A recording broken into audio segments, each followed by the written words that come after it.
Hi everyone, welcome to my channel SNES world. ఒక కొత్త రెసిపీతో అయితే మీ ముందుకు వచ్చేసాను. రెసిపీ ఏంటి కాదండి, కొబ్బరి అన్నం ఎలా చేయాలో చూసిద్దామండి. ఫస్ట్ అయితే ఒక బాగా ముదిరిపోయి ఉంటాయి కదా కొబ్బరికాయలు, అది తీసుకోవాలి. ఒక 5-6 అలా తీసుకోవాలనుకుంటే మనం ఎంత రైస్ చేస్తున్నాము, మనం ఎంత కావాలనుకుంటున్నామో అన్ని కాయలు తీసుకోవాలన్నమాట. సపోజ్ ఇప్పుడు ఒక కేజీ కనుక్కోండి, ఒక 5 కాయలు తీసుకోవాలి. అది 2 కేజీస్కి అయితే ఒక 10 తీసుకోవాలన్నమాట. మేమైతే ఒక 1 కేజీ చేస్తున్నాము, అందుకోసం అని చెప్పేసి ఒక 5 తీసుకున్నాను అనమాట. తీసుకుని బాగా ఏంటంటే వాటర్ వస్తే పక్కలు కొట్టేసి వాటర్ పక్కకు తీసేయాలి. పక్కకు తీసేసి చిన్న చిన్న ముక్కలు కింద వేసేసుకోవాలి. కోరడం అంటే చాలా టైం పట్టేస్తుంది కదా, చేతులు కూడా నొప్పి వచ్చేస్తాయని చెప్పేసి మేము అలా చేస్తామన్నమాట. ఏం చేయాలంటే వాటిని ముక్కలు కింద కట్ చేసేస్తాం కదా, కట్ చేసేసి ఒక 2 టైమ్స్ వాష్ చేసేసి, ఎక్కువ సార్లు వాష్ చేయకూడదు ఎందుకంటే దాంట్లో ఉన్న మిల్క్ ఉంటుంది కదా, దాంతోనే కదా మనం అంతానే దాని యొక్క మిల్క్ అనేది పోతుంది కాబట్టి ఒక 1 టైం వాష్ చేసేసి శుభ్రంగా మిక్సీ గ్రైండ్ పట్టేసి అది ఏం చేయాలంటే ఒక డాబరా గిన్నె టైప్ ఉంటుంది కదా, అది తీసుకుని దాంట్లో వేసేయాలన్నమాట. ఎన్నిసార్లు అయితే గ్రైండ్ చేసుకుంటామో అదంతా అందులోనే వేసేయాలి. వాటర్ గట్రా ఏమి యాడ్ చేయకూడదు. స్టవ్ ఆన్ చేసేసి అది పెట్టేసి చూడండి, వీడియోలో మరుగుతుంది కదా, అలాగే మరిగించాలి. మరిగించిన తర్వాత ఒక స్ట్రైనర్ తీసుకుని ఆ స్ట్రైనర్తో వడకట్టేసుకోవాలన్నమాట. మొత్తం మిల్క్ అంతా ఉడకట్టుకోవాలి. ఇంకా అలానే ఉంటుంది కదా, దాన్ని కూడా మనం ఏం చేయాలంటే స్లోగా ఒక స్పూన్ కానీ గట్టి కానీ తీసుకుని బాగా దాని యొక్క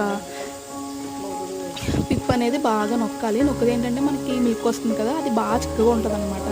సో అందుకోసమే బాగా నొక్కాలి. నేను చూడండి ఎలా చేశానంటే చాలా ఎక్కువ ఉంది కాబట్టి ఒక 3 టైమ్స్ అలా స్ట్రైనర్తో చేసి ఆ పిప్పు పక్కన గిన్నెలో పెట్టుకున్నాను సపరేట్గా అని.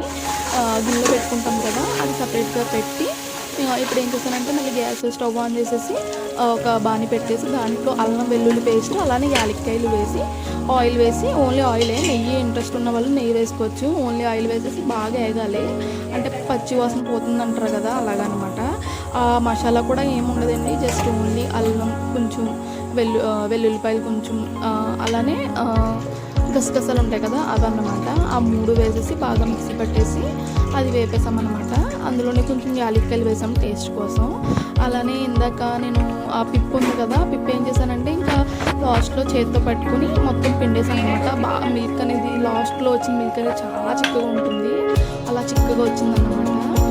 తర్వాత ఏం చేశానంటే అల్లం వెల్లుల్లి పేస్ట్ బాగా వేగిన తర్వాత దాంట్లో ఇప్పుడు స్ట్రైనర్తో తీసాం కదా మనం మిల్క్ అనేది అందులో వేసేసుకోవాలి. అందులో వేసేసుకున్న తర్వాత దాల్చిన చెక్క ఉంటుంది కదా, దాల్చిన చెక్క ఇవి కూడా వేసుకుని బాగా మరగాలన్నమాట.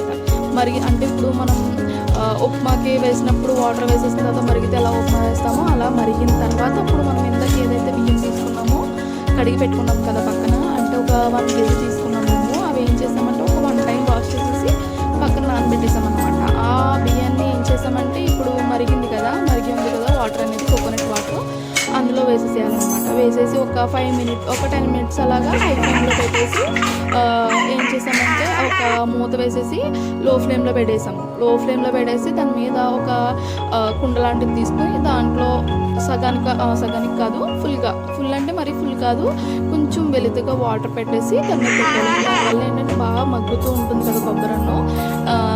ఏంటంటే మనకి మెత్తగా అవ్వదు, అంటే సరి సమానంగా ఉంటుంది అనమాట రైస్ అనేది. సో అంతే, చాలా ఈజీ అండి. టేస్ట్ అయితే ఎక్సలెంట్గా ఉంటుంది. ఒకవేళ నచ్చితే కనుక రెసిపీ మీకు కూడా ఒకసారి